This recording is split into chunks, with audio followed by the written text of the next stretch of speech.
সন্ধ্যাবেলায় হালকা খিদে পেলে নতুনত্ব কিছু বানাতে চাইলে এই রেসিপিটা কিন্তু একদমই তাদের জন্য। এটি কিন্তু সম্পূর্ণ নতুন স্বাদের একটি রেসিপি। আমি আপনাদেরকে গ্যারান্টি দিয়ে বলতে পারি এই রেসিপিটি একবার খেলে কিন্তু বারবার খেতে মন চাইবে। আর এটি বানানো যেমনই সহজ, খেতে কিন্তু ঠিক তেমনই সুস্বাদু হয়। তো চলুন দেখে নেওয়া যাক আজকে আমার এই রেসিপিটি। তো ভিডিওটা কোথাও স্কিপ না করে পুরোটা দেখার জন্য আপনাদের কাছে আমার অনুরোধ রইল। সবার প্রথমে আমি এখানে একটা বড় মিক্সিং বোল নিয়ে নিয়েছি। এবার আমি এর মধ্যে নিয়ে নেব মেজারিং কাপের 2 কাপ পরিমাণে ময়দা। তবে আপনারা কিন্তু চাইলে রেসিপিটা আটা দিয়েও করতে পারেন অথবা আটা ময়দা মিশিয়েও করতে পারেন। আমি কিন্তু এখানে পরিমাণ অনুযায়ী 200 গ্রাম পরিমাণে ময়দা নিয়ে নিয়েছি। এবার আমি এর মধ্যে দিয়ে দিচ্ছি স্বাদ অনুযায়ী লবণ ও দিয়ে দেব 2 টেবিল স্পুন অনুযায়ী সাদা তেল। এবার এই সমস্ত শুকনো উপকরণগুলোকে আমি খুব ভালো করে একটু মিশিয়ে নেব। এইগুলো খুব ভালো করে মিশিয়ে নেওয়াতে দেখবেন ময়দার কালারটা কিন্তু অনেকটাই চেঞ্জ হয়ে যাবে। আমি কিন্তু সবসময় ঘরে থাকা উপকরণগুলো দিয়েই রেসিপিগুলো তৈরি করার চেষ্টা করি, যাতে আপনাদের রেসিপিগুলো তৈরি করতে কোনো অসুবিধা না হয়। তো খুব ভালো করে আমি মিশিয়ে নিয়েছি। তো দেখুন ময়দার কালারটা কিন্তু অনেকটাই চেঞ্জ হয়ে গেছে। এইরকমভাবে কিন্তু খুব ভালো করে একটু মিশিয়ে নিতে হবে। এবার আমি এর মধ্যে সামান্য পরিমাণে জল অ্যাড করে দেব। এবার এটাকে আমি একটা ডো আকারের মেখে নেব। অল্প অল্প জল দিয়ে কিন্তু এই ডোটাকে রেডি করতে হবে। আমার এই ভিডিওটা যদি আপনাদের কাছে ভালো লেগে থাকে তাহলে অবশ্যই একটা লাইক করবেন। আর যারা যারা আমার চ্যানেলের নতুন বন্ধু তারা অবশ্যই আমার চ্যানেলটি সাবস্ক্রাইব করে দেবেন। আমার ভিডিওর আপডেট সবার আগে পেতে পাশে থাকা বেল আইকনটা ক্লিক করতে ভুলবেন না। আর যারা যারা ফেসবুক থেকে দেখছেন তারা রনিতাস ফুড প্লেস পেজটিকে ফলো করে দেবেন। তো দেখুন আমি কিন্তু খুবই সামান্য সামান্য জল দিয়ে ডোটাকে মেখে নিয়েছি। ডোটাকে কিন্তু খুব শক্ত করেও মাখবেন না, আবার খুব নরম করেও মাখবেন না। আপনারা রুটি বা পরোটার ডো ঠিক যেই রকমভাবে তৈরি করেন ঠিক সেই রকমভাবে কিন্তু এই ডোটাকেও মেখে নিতে হবে। তো ডোটাকে কিন্তু ঠিক এই রকমভাবে আমি একটু মেখে নিয়েছি। এবার এটাকে আমি 15 মিনিটের জন্য ঢাকনা চাপা দিয়ে রেস্টে রেখে দেবো। আপনাদের হাতে সময় না থাকলে আপনারা নাও রাখতে পারেন। এবার অন্যদিকে আমি একটা ফ্রাইং প্যান বসিয়ে দিয়েছি। ফ্রাইং প্যানটা গরম হয়ে গেলে এবার আমি এর মধ্যে দিয়ে দিচ্ছি সাদা তেল। এবার আমি এর মধ্যে দিয়ে দিচ্ছি একটা মিডিয়াম সাইজের কুচিয়ে রাখা পেঁয়াজ। পেঁয়াজটাকে কিন্তু আমি ঠিক এরকম করে মিহি করে একটু কুচিয়ে নিয়েছি। এবার পেঁয়াজটাকে নাড়াচাড়া করে কিন্তু খুব ভালো করে আমি একটু ভেজে নেব। পেঁয়াজটাকে কিন্তু হালকা লাল করে একটু ভেজে নিতে হবে, তবে খুব বেশি কিন্তু লাল করে ভাজবেন না। এবার আমি এর মধ্যে ঝালের জন্য অ্যাড করে দিচ্ছি কাঁচা লঙ্কা কুচি। ঝালটা এখানে যে যতটা খেতে পছন্দ করবেন ঠিক সেই অনুযায়ী কিন্তু আপনারা এখানে ঝালের ব্যবহার করবেন। এবার পেঁয়াজ ও লঙ্কা দিয়ে খুব ভালো করে আমি কিন্তু একটু ভেজে নিচ্ছি। আর ভিডিওটা আপনাদের কাছে কেমন লাগলো অবশ্যই কিন্তু আমাকে কমেন্ট বক্সে জানাতে ভুলবেন না। এবার আমি এর মধ্যে অ্যাড করে দিচ্ছি একটা ছোট সাইজের আলু। এখানে আমি আলুটাকে কিন্তু একটা গ্রেটারের সাহায্যে খুব ভালো করে গ্রেট করে নিয়েছি।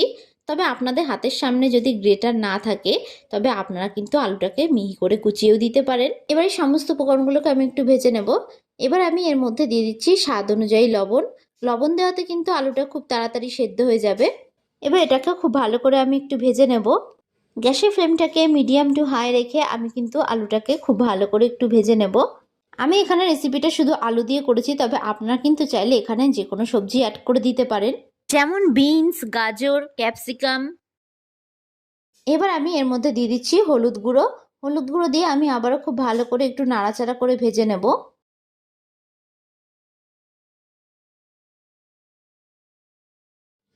এইভাবে কিন্তু খুব ভালো করে আমি একটু ভেজে নিয়েছি।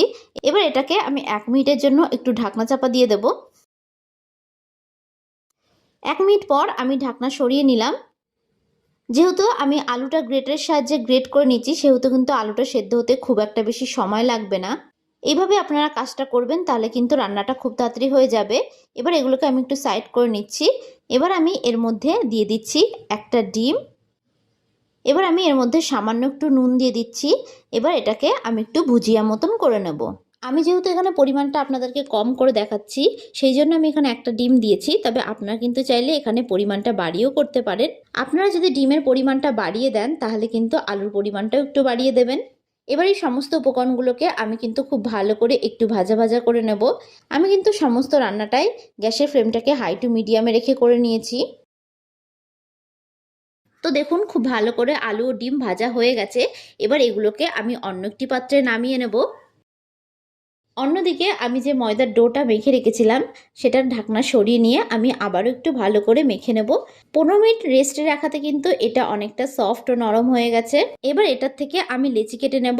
আপনারা সাধারণত লুচির লেচি ঠিক যেরকমভাবে কাটেন ঠিক সেই রকমভাবে কিন্তু এই লেচিগুলোকেও কেটে নিতে হবে। সমস্ত লেচিগুলোকে কিন্তু ঠিক একই রকমভাবে একই সাইজের আমি কেটে নিয়েছি। এবার এগুলোকে আমি দু হাতের তালু দিয়ে এইরকমভাবে একটু গোল করে হাত দিয়ে চ্যাপটা করে নেব। এতে করে কিন্তু রেসিপিটা তৈরি করতে খুবই বেশি সুবিধা হবে। তো সবকটা লেচিগুলোকে কিন্তু ঠিক একই রকমভাবে আমি তৈরি করে নেব। তো দেখুন এখানে সবকটা লেচিগুলোকে আমি তৈরি করে নিয়েছি।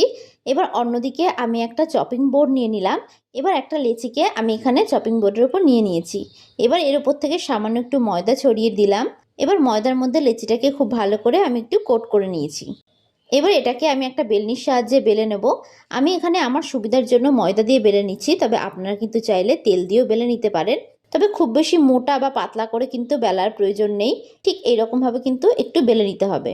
আপনার লুচি রুটি ঠিক যেরকমভাবে বেলেন ঠিক সেই রকমভাবে একটু বেলে নিলেই হবে। এবার এখানে আমি একটা টিফিন বাটির ঢাকনা নিয়ে নিয়েছি। আপনারা কিন্তু চাইলে যে কোনো গোল বাটিও নিয়ে নিতে পারেন। এবার এটাকে চাপ দিয়ে আমি ঠিক এরকমভাবে একটু গোল শেপের করে কেটে নিচ্ছি। এতে করে কিন্তু রেসিপিটা দেখতেও সুন্দর হবে আর সবকটা রেসিপি ঠিক একই মাপের হবে। তো আরও একটা আমি আপনাদেরকে তৈরি করে দেখাচ্ছি। প্রথমে লেচিটাকে খুব ভালো করে একটু ময়দার মধ্যে কোট করে নিয়ে বেলে নেবেন। বেশি মোটা করে কিন্তু লেচিটা বেলবেন না, তাহলে কিন্তু রেসিপিটা খেতে একদমই ভালো লাগবে না। এবার একটা টিফিন বাটির ঢাকনার সাহায্যে আমি ঠিক এরকম করে গোল শেপের কেটে নিয়েছি। এতে করে রেসিপিটা দেখতে যতটা সুন্দর হবে খেতে কিন্তু ঠিক ততটাই ভালো হবে। তো সবকটা লেচিগুলোকে কিন্তু ঠিক একই রকমভাবে আমি বেলে নেব। বাদ বাকি এক্সট্রা অংশটাকে কিন্তু আমি ফেলে দেব না, এটাকেও কিন্তু আমি একটু বেলে নেব। এবার এখানে একটা রুটি আমি নিয়ে নিলাম। এবার আমি এর মধ্যে আগে থেকে যে পুরটা তৈরি করে রেখেছিলাম সেই পুরটা 1 চামচ পরিমাণে ঠিক এই রকম লম্বালম্বি বরাবর দিয়ে দিলাম। ঠিক এই রকম লম্বালম্বি বরাবর কিন্তু দিয়ে নিতে হবে। এবার এই রুটিটার চারিদিক থেকে আমি একটু জল মাখিয়ে নেব। আমি কিন্তু ঠিক আঙুলের সাহায্যে এইভাবে ঠিক জলটাকে রুটির চারিদিকে মাখিয়ে নিয়েছি। ঠিক এইরকমভাবে কিন্তু একটু মাখিয়ে নেবেন। এবার দুদিকটাকে ঠিক এইরকমভাবে আমি একটু ভাঁজ করে দিলাম। এইবার এক সাইডটা দিয়ে ঠিক এইরকমভাবে আমি একটু রোলের মতন মুড়িয়ে নেব। আপনারা খুব ভালো করে লক্ষ্য করলে বুঝতে পারবেন আমি কাজটা ঠিক কী রকমভাবে করে নিয়েছি। তো দেখুন ঠিক এরকমভাবে কিন্তু আমি তৈরি করে নিয়েছি। তো আরও একটা আপনাদেরকে আমি তৈরি করে দেখাচ্ছি। একই রকমভাবে কিন্তু এটাকেও ঠিক আমি তৈরি করে নেব। আপনারা একটু ভিডিওটা ভালো করে লক্ষ্য করবেন, তাহলে কিন্তু বুঝতে পারবেন আমি ঠিক কিভাবে এগুলোকে তৈরি করে নিচ্ছি। এরকম পদ্ধতিতে কাজটা করে নেবেন, তাহলে কিন্তু কাজটা করতে কোনো অসুবিধাই হবে না। তো এটাকেও আমি তৈরি করে নিয়েছি। তো বাদবাকিগুলোকেও কিন্তু আমি ঠিক একই রকমভাবে তৈরি করে নেব। তো বাদবাকিগুলোকে তৈরি করে আমি আপনাদেরকে দেখাচ্ছি। তো দেখুন এখানে কিন্তু আমি সমস্তগুলোকে ঠিক একই রকমভাবে তৈরি করে নিয়েছি। এগুলো রাখার সময় কিন্তু আমি প্লেটের উপর একটু ময়দা ছড়িয়ে দিয়েছিলাম যাতে এগুলো প্লেটের মধ্যে আটকে না যায়। এবার অন্যদিকে আমি একটা কড়াই বসিয়ে দিলাম। কড়াইটা গরম হলে আমি এর মধ্যে বেশ খানিকটা পরিমাণে জল দিয়ে দেব। জলটা কিন্তু এখানে একটু বেশি পরিমাণে দিতে হবে। এবার গ্যাসের ফ্লেমটাকে হাই রেখে জলটাকে আমি খুব ভালো করে একটু গরম করে নেব। জলটা থেকে হালকা ভাপ উঠতে শুরু করলে আমি এখানে একটা ছিদ্রযুক্ত থালা দিয়ে দেব। এরকম কিন্তু একটা ছিদ্রযুক্ত থালার এখানে আমাদের প্রয়োজন আছে। এবার আমি এর মধ্যে সামান্য পরিমাণে একটু সাদা তেল দিয়ে দেব। এবার একটা ব্রাশের সাহায্যে আমি থালার চারিদিকে তেলটাকে খুব ভালো করে একটু মাখিয়ে নেব। তো এইভাবে থালার চারিদিকে আমি মাখিয়ে নিয়েছি। এবার আগে থেকে যে টিফিন রেসিপিটা আমি তৈরি করে রেখেছিলাম সেগুলোকে আমি এখানে একে একে এইরকমভাবে সাজিয়ে দেব। আমি কিন্তু থালার উপরে পরপর করে ঠিক এরকমভাবে একটু সাজিয়ে দিয়েছি। এই অবস্থায় কিন্তু আমি গ্যাসের ফ্লেমটাকে হাইয়েই রাখবো। এবার ঢাকনা চাপা দিয়ে আমি 5 মিনিটের জন্য এগুলোকে খুব ভালো করে একটু স্টিম করে নেব। তো 5 মিনিট পর আমি ফিরে আসলাম। তো দেখুন এগুলো কিন্তু পুরোপুরিভাবে সেদ্ধ হয়ে গেছে। তো এবার এগুলোকে অন্য একটি পাত্রে আমি তুলে নেব। গ্যাসের ফ্লেমটাকে হাই রেখে 5 মিনিট ঢাকনা চাপা দিয়ে আমি কিন্তু খুব ভালো করে সেদ্ধ করে নিয়েছিলাম। তো ভিডিওটা ভালো লাগলে লাইক কমেন্ট আর আমার চ্যানেলটি সাবস্ক্রাইব করতে ভুলবেন না। আর যারা যারা ফেসবুক থেকে দেখছেন তারা রনিতাস ফুড প্লেস পেজটিকে ফলো করে দেবেন। তো ভিডিওটা শেষ পর্যন্ত দেখার জন্য অসংখ্য ধন্যবাদ জানাই। তো দেখুন খুব সুন্দরভাবে তৈরি হয়ে গেছে আজকে আমাদের এই রেসিপিটি। এখানে আমি টমেটো সস ও চিলি সস দিয়ে পরিবেশন করেছি। এটা কিন্তু সস দিয়ে খেতে বেশ ভালো লাগে। তো আপনাদের কাছে আমার রিকোয়েস্ট থাকলো এই রেসিপিটা বাড়িতে একবার হলেও তৈরি করার জন্য। আর একবার খেলে কিন্তু বারবার খেতে মন চাইবে। তো আজকের মতন আমি বিদায় জানালাম। আবারও হাজির হব আপনাদের সামনে নতুন একটি রেসিপির ভিডিও নিয়ে। তো আশা করি আপনারা সকলে ভালো থাকবেন, সুস্থ থাকবেন। ধন্যবাদ।